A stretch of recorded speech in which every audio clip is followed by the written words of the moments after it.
With another amazing episode of ReZero here, I wanted to talk about a few things. You remember last episode when Subaru was getting BDSM hooked by Sirius and he was hanging from his neck? Why is it that Subaru just tried to do the exact same thing to Regulus in this episode? You know Subaru's obviously a sadist, because he's like, well, I died by strangulation, so do you know what? I'm just gonna try and hang Regulus by the neck with my BDSM whip. So I'm not too sure what Subaru was doing here. Also, like, you can tell Subaru has no aura because he just used his ultimate attack and it literally did nothing. And by the way, one more thing, why does Subaru look like this? He just did his ultimate attack, it did absolutely nothing. Emilia is getting cucked and stolen from him, and why does he have this smile when he sees that his attack is doing absolutely nothing? But yeah, I know most people will hate Regulus, but you need to realize because he showed up, he actually did save Emilia. Now, what's really interesting about the episode, I think most of you will agree the best thing was the sort of confrontation between Regulus and, of course, Sirius, who represent greed and wrath. But I understand why Subaru's attack didn't work. This is to show that ReZero is not like those other cliche animes where the main character gets a sort of time skip power boost and then they enter the fight, they use their hidden ability and they win the fight in one shot. This is to show you in the ReZero world, some people are absolutely busted and it doesn't matter how powerful you are, they're just going to absolutely dominate you. And Subaru tried to use his main character power and he got absolutely wrecked. On the subject of getting wrecked, we saw this guard get absolutely crushed like a pretzel by Gluttony.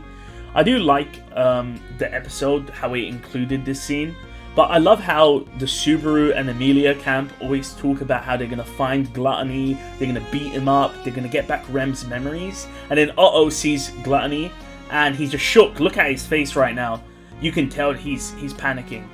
It's like, well, you guys were talking mad shit, you said you're going to get back Rem's memories, here's the guy, go do something. I understand Otto can't really fight, but, you know, it's kind of funny when you see that contrast. Now, let's get onto the meat and potatoes, of course, the actual main fight between Sirius and Greed. Essentially, it was just a talking match, where they sort of talked about what love means. And I found it really interesting, and I know I'm going to get backlash for saying this, but Regulus' stance that Emilia is cute, and her face looks good, and that's the reason why he wants to marry Emilia, is kind of similar to Subaru's infatuation with Emilia. Remember, the reason why Subaru liked Emilia right at the start was that she looked cute. It was love at first sight, and this is something Tape has made clear in the question and answers. Subaru loves Emilia from first sight just because she looks cute. And of course, there's other things about her, like a soothing, bell-like voice, you know. And Regulus is just another extension of Subaru in a way when you think about it, when you strip it back to the bare-bones nature of the relationship. Regulus likes Emilia because she's cute, and initially, so did Subaru. But of course, now Subaru loves Emilia not just because she's cute, but because of other reasons. Because Emilia does have these redeeming qualities. And I feel like some people are not going to make that connection. By the way, if you don't believe me, if you actually read the character description for Regulus, you will know that Regulus is pretty much always described as just an average person, someone that you would see and just forget. They're essentially an NPC when you think about it. But who else is also an NPC? Subaru. Like, that's the whole first season of the show, is the idea that Subaru is not special, he can't protect Emilia, he's a nobody, right? So, I understand it's going to be hard to swallow, but the whole point of ReZero is to show you that Subaru's not anything special. And that's the reason why some people love ReZero, is because Subaru's not this overpowered main character that can just one-shot everyone. You know, he's just an average person. And Regulus is an average person. He's literally described as like one of the most average people in existence.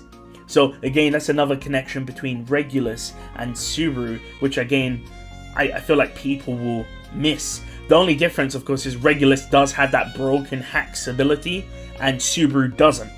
Okay?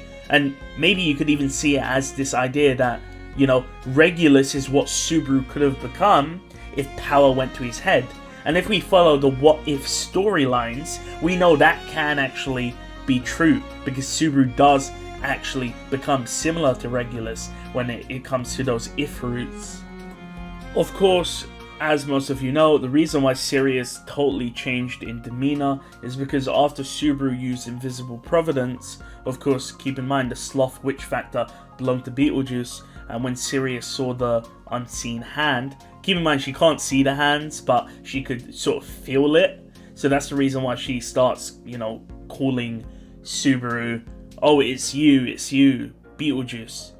Now, what I don't like, and it wasn't actually stated in the anime, is this idea that Subaru says that he's not Betelgeuse, he has nothing to do with Betelgeuse, he's not going to be Betelgeuse, but Sirius claps back saying, "You may not be Betelgeuse now, but in the future you will be." It's very important to understand the idea that witch factors, like the sloth witch factor that Subaru has, will eventually take over and corrupt him. Similar to how Sirius is crazy and Betelgeuse was crazy when he absorbed the witch factor. Eventually the witch factor will take control. Now, of course, the other main thing in the episode was, of course, Garfield and Mimi. And again, this is just character development for Garfield. This idea that he thought his mother was dead, but she's actually alive, and we now have the backstory of how she survived. Now, I know some people don't like this, but you guys need to realize Garfield is a child, right? So of course he does get a bit emotional. And what I do like is the fact that Mimi is here. This is something that ReZero does that not many other animes do. They introduce these side characters, and the side characters never do anything. They're useless. However, in ReZero, Tappei blends it so that different side characters are important. They get their own screen time. Just like how, for example, in Season 1 with the White Whale fight, you had the Cruise Camp, you had Ricardo, you had Wilhelm. And Wilhelm is one of the fan favourite characters of ReZero, and he's a side character. He just disappeared for several years, he came back and now everyone loves him.